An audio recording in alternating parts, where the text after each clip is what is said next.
As COP29 concludes, the Local Governments and Municipal Authorities Constituency, the LGMA, reflects on a pivotal moment for multi-level climate action.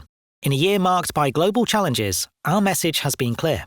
Effective multi-level governance and sustainable urbanisation are indispensable to raising climate ambition and delivering impactful results.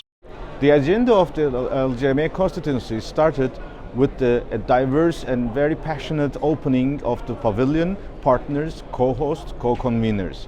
We were delighted to welcome national governments like Colombia, UN agencies, UN Habitat and UNFCCC, and the diversity of leaders. The LGMA delegation of cities and other subnational governments at COP29 was one of the largest yet, mobilising over 500 delegates and more than 100 political leaders. Together, we advocated for the LGMA COP29 joint position, which was endorsed by nearly 100 local and regional governments and their partners worldwide. So today, 100 of our local and regional governments and our global networks have come together with one voice and are calling on parties with three main points.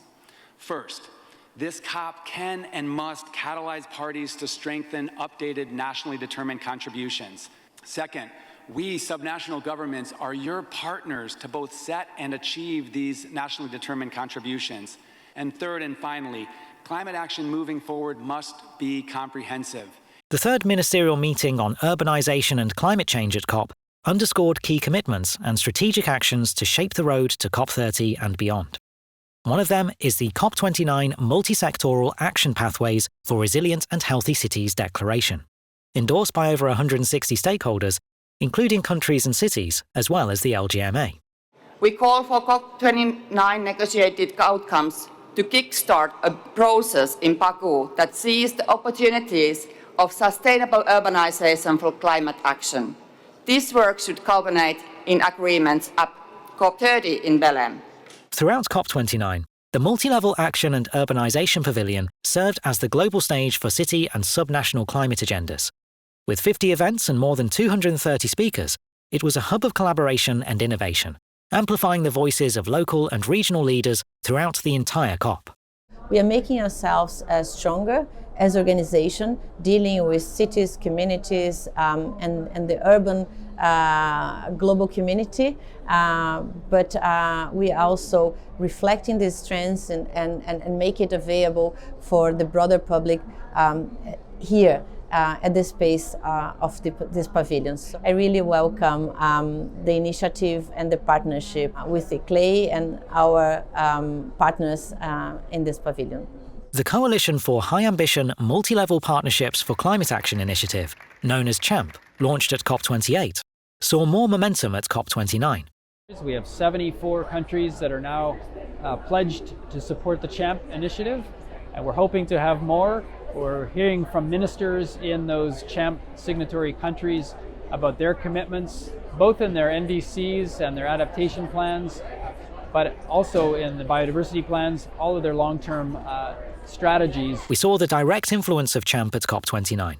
On the third day of the climate summit, Brazil submitted its updated nationally determined contribution. The submission made direct reference to all levels of government working together and to the CHAMP initiative, and is an excellent example of how to scale up the role of local and other subnational governments in the planning and implementation of climate goals. Trazer o federalismo é fundamental e vai gerar ganho na governança multinível, que é a chave para que as políticas públicas para mudanças climáticas funcionem de fato. Quanto mais a gente puder ter uma rede de cidades fazendo um trabalho na agenda climática, mais forte será a NDC, mais forte será o compromisso do nosso país perante